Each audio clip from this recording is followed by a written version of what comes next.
Bonjour à tous. Aujourd'hui, nous allons étudier la question qu'on appelle l'inversion complexe.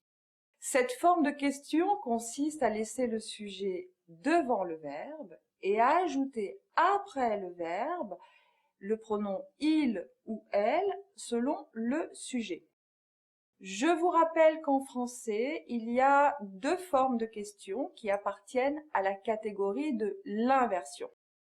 L'inversion simple, qui consiste à mettre le sujet directement après le verbe, exemple « où vit Léa ?»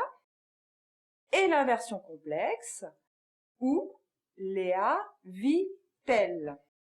La difficulté, c'est que selon les cas, les deux formes sont possibles ou pas.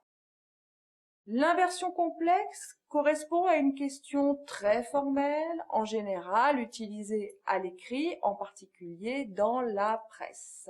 Alors, quelles sont les nouvelles dans la presse féminine? Les fromages français sont-ils les meilleurs du monde?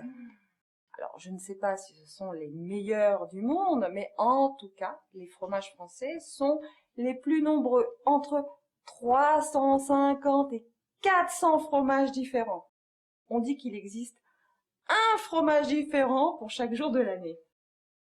Pourquoi la parisienne est-elle si élégante? Parce que la parisienne sait combiner l'élégance, le chic et la sobriété. Le croissant au beurre fait-il grossir? 450 calories dans un croissant au beurre.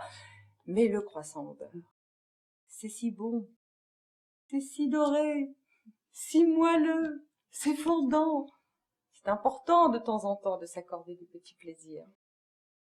Les chaussures à talons hauts sont-ils responsables du mal de dos? Les chaussures à talons hauts sont-elles responsables du mal de dos? Alors oui, la réponse est dans un ticket de métro. Alors les filles, je vous explique. Le talon idéal pour éviter le mal de dos, c'est minimum 2 cm. Cela correspond à la largeur du ticket de métro.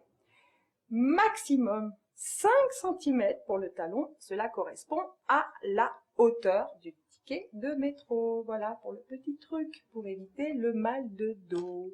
Sur ce, la leçon est terminée. Au revoir et à bientôt.